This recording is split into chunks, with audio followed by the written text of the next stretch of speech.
നമസ്കാരം, എൻ്റെ പേര് ഡോക്ടർ മെൽവിൻ ടോം. ഞാൻ ഇന്ദിരാഗാന്ധി സഹകരണ ആശുപത്രിയിലെ ENT കൺസൾട്ടൻറ്റ് സർജൻ. ഇന്ന് ഞാൻ നിങ്ങളോട് സംസാരിക്കാൻ ഉദ്ദേശിക്കുന്നത് എൻഡോസ്കോപ്പിക് സൈനസ് സർജറി അഥവാ സൈനസുകളുടെ സർജറി, താക്കോൽ ദ്വാര ശസ്ത്രക്രിയയെ പോലെ തന്നെ മൂക്കിൻ്റെ അകത്തൂടെ ചെയ്യുന്ന ഒരു സർജറി.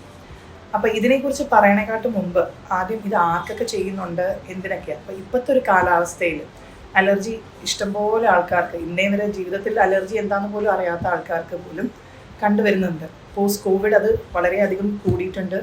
നമ്മുടെ എയർ ക്വാളിറ്റി ഇൻഡെക്സ് അനുസരിച്ചും നമ്മുടെ പൊല്യൂഷൻ ഫാക്ടേഴ്സ് അനുസരിച്ചും ഇഷ്ടംപോലെ ആൾക്കാരിൽ അലർജി കണ്ടു തുടങ്ങിയിട്ടുണ്ട്. ഈ അലർജി എല്ലാത്തിനും മെഡിക്കേഷൻ ആണ് ഏറ്റവും ബെസ്റ്റ് ട്രീറ്റ്മെൻറ്റ്. അതായത് മെഡിക്കൽ മാനേജ്മെൻ്റ് ആണ് ഏറ്റവും ബെസ്റ്റ് ട്രീറ്റ്മെൻറ്റ്. കുറേ നമ്മുടെ ജനറ്റിക് റിലേറ്റഡ് ഇഷ്യൂസ് കൊണ്ടും അലർജി നേരത്തെ കുഞ്ഞിലേ തൊട്ടുണ്ടാവുന്നവരുണ്ടാവാം. അല്ലാതെ ഇപ്പോൾ ഞാൻ പറഞ്ഞ പോലെ പോസ്റ്റ് കോവിഡ് അല്ലെങ്കിൽ ഇപ്പോഴത്തെ അറ്റ്മോസ്ഫിയറിക് ഇഷ്യൂസ് ഒക്കെ കൊണ്ട് ഉണ്ടാവുന്നവരുണ്ടാവാം. സോ മെഡിക്കേഷനാണ് എപ്പോഴും ഇതിൻ്റെ പ്രൈം ട്രീറ്റ്മെൻറ്റ്. എന്നിരുന്നാലും ചില മെഡിക്കൽ തെറാപ്പിനോട് റിഫ്രാക്റ്റഡ് ആയിട്ട്, അതായത് ഈൽഡ് ചെയ്യാത്ത, അയവ് വരാത്ത ചില കേസസിൽ സർജറി വേണ്ടി വരാറുണ്ട്. ഇനി ഈ അലർജി ഞാൻ പറഞ്ഞ പോലെ പ്രിഡോമിനൻ്റ്ലി മെഡിക്കൽ ചെയ്യുമ്പോൾ തന്നെ ഈ അലർജിയുടെ കൂടെ കണ്ടുവരുന്ന കുറേ കാര്യങ്ങളുണ്ട്. അപ്പം സൈനസ് എന്ന് പറഞ്ഞ സാധനം മൂക്കിൻ്റെ അകത്തേക്ക് ഓപ്പൺ ചെയ്യുന്ന ഒരു സാധനം. അത് നമ്മുടെ തലയോട്ടിലുള്ള എയർ ക്യാവിറ്റീസാണ്. അപ്പോൾ അത് നമ്മൾ 4 പെയർ സൈനസസ് ഉണ്ട് മൂക്കിൻ്റെ അപ്പുറം ഇപ്പുറം. സോ അത് നമ്മുടെ സ്കൾ ബോണിനൊക്കെ ലൈറ്റ് ആക്കി വെക്കുന്ന ഒരു സാധനമാണ്. അപ്പോൾ അതിൻ്റെ അകത്ത് എയർ മാത്രം നിറഞ്ഞിരിക്കേണ്ട സാഹചര്യത്തിൽ ചിലപ്പോൾ കഫം കെട്ടിക്കിടക്കാം, ദശകൾ വളരാം, അങ്ങനത്തെ ഒക്കെ ഇഷ്യൂസ് ഉണ്ടാവാം. സോ ഈ സൈനസിൻ്റെയൊക്കെ ഡ്രെയിനിങ് മൂക്കിൻ്റെ അകത്തോട്ടാണ് എല്ലാം ഒഴുകി ഡ്രെയിൻ ചെയ്യുന്നത്. നോർമലി ഉള്ള സൈക്കിൾസിൻ്റെ കൂടെ ഇങ്ങനെ അലർജി ഉള്ളവർക്ക് കൂടുതൽ സെക്രീഷൻ വരുമ്പോൾ, അഥവാ ഇങ്ങനത്തെ ദശകളൊക്കെ വളരുമ്പോൾ ഇതിനൊക്കെ ബ്ലോക്കേജ് സംഭവിക്കുന്നു. നമ്മളെപ്പോഴും സർജറിയുടെ മുമ്പോട്ട് പോകുന്നതിനെക്കാട്ട് മുമ്പ് നമ്മൾ ഏറ്റവും കൂടുതൽ മെഡിക്കൽ ട്രീറ്റ്മെൻറ്റ് കൊടുക്കാവുന്നതിൻ്റെ മാക്സിമം എത്തിയിട്ട് വേണം നമ്മൾ അതിനെക്കുറിച്ച് ഡിസൈഡ് ചെയ്യുക. അപ്പം അതും ഇന്നൊരു പ്രോട്ടോകോൾ പോലെ ആയിരിക്കത്തില്ല. ഒരാൾക്ക് ചെയ്യുന്ന പോലെ ചിലപ്പം അലർജിക്ക് മെഡിക്കൽ തെറാപ്പി ഭയങ്കര റിസൾട്ട് തരുന്നെങ്കിൽ ഒരാൾക്ക് ചിലപ്പോൾ അത് കിട്ടിയെന്ന് വരണം. അപ്പോൾ ഇതിന് കുറേ ആഡ് ഓൺ ഫാക്ടേഴ്സ് ഉണ്ട്.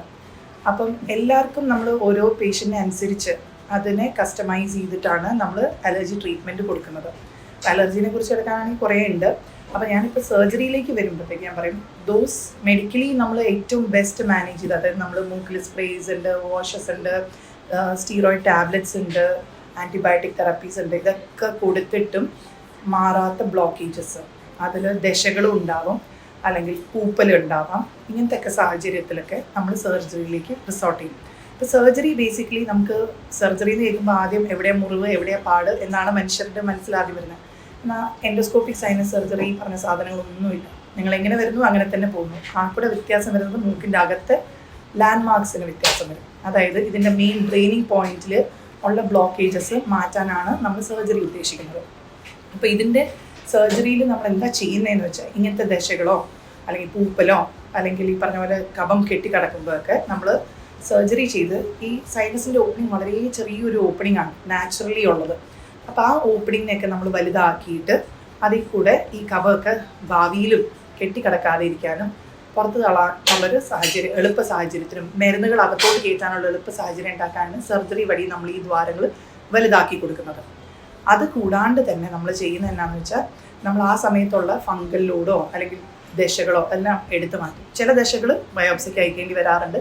പക്ഷേ അലർജിയുടെ ഒട്ടുമിക്ക ദശകൾ ബയോപ്സി അയച്ചില്ലെങ്കിലും നമ്മൾ കാണുന്ന അലർജിക് പോളിപ്സ് ആയിരിക്കും. എന്നിരുന്നാലും ഇപ്പോഴത്തെ സാഹചര്യത്തിൽ എന്തെങ്കിലും അബ്നോർമാലിറ്റി ഉള്ളപ്പോൾ നമ്മളെപ്പോഴും ബയോപ്സിക്ക് വിടും. അപ്പം ഇതിൻ്റെ അകത്ത് ഏറ്റവും ഇമ്പോർട്ടൻ്റ് ആയിട്ട് നമ്മൾ മനസ്സിലാക്കേണ്ടത്, അലർജി നമ്മൾ ട്രീറ്റ് ചെയ്യുന്നത് സർജറിയിലൂടെയല്ല.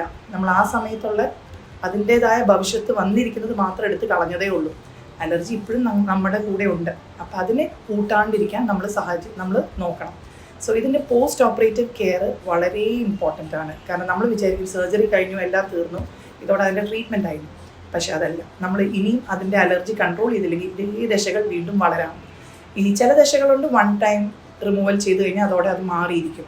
ചില ഐസൊലേറ്റഡ് ആയിട്ടുള്ള ഓരോ സൈനസിൻ്റെ ദശകൾ അല്ലെങ്കിൽ പൂപ്പൽ പോലത്തെ ഉള്ളത്, കാരണം അത് മുഴുവനായിട്ട് എടുത്ത് കളഞ്ഞ് കഴിഞ്ഞു, വേറെ ട്രീറ്റ്മെൻറ്റ് അതിനായിട്ട് വേറെ വേണ്ടി വരാറില്ല. എന്നാൽ അലർജിയുടെ ദശകൾക്ക് നമ്മൾ അത് കഴിഞ്ഞിട്ടും സ്പ്രേയും വാഷും ഒക്കെ ചെയ്യേണ്ടി വരും.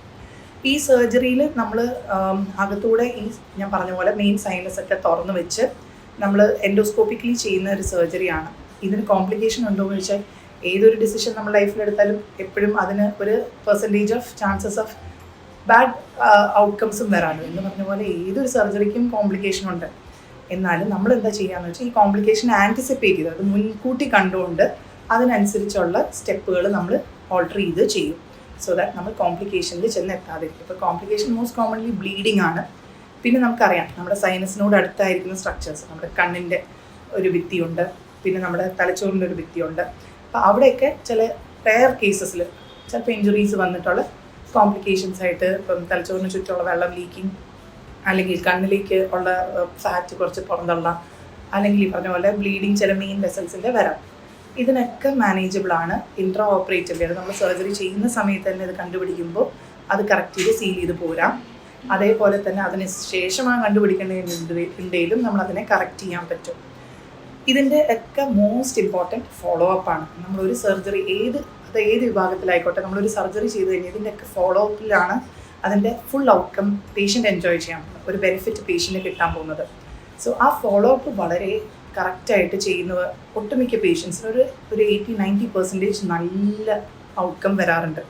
ഞാൻ 90 പറയാൻ കാരണം വെച്ചാൽ ഞാൻ പറഞ്ഞില്ലേ, അലർജിയുടെ മിക്കപ്പോഴും പലരുടെ കൺസെപ്റ്റ് സർജറി ചെയ്തു പൂർണ്ണമായി മാറി, അപ്പം പിന്നീട് അങ്ങോട്ട് സ്പ്രേ ഉപയോഗിക്കാതിരിക്കുമ്പോഴാണ്, അല്ലെങ്കിൽ ലോസ്റ്റ് ഫോളോ അപ്പ്, അതായത് അവർ മതി കഴിഞ്ഞ് പിന്നെ അവരെ ആ ഭാഗത്തോട്ടൊന്നും കാണാതിരിക്കുമ്പോഴൊക്കെയാണ് ഇതൊക്കെ റെക്കർ ചെയ്ത് വരുന്നത്. പക്ഷെ അതായാലും വളരെ ഫ്യൂ പെർസെൻറ്റേജേ ഉള്ളൂ.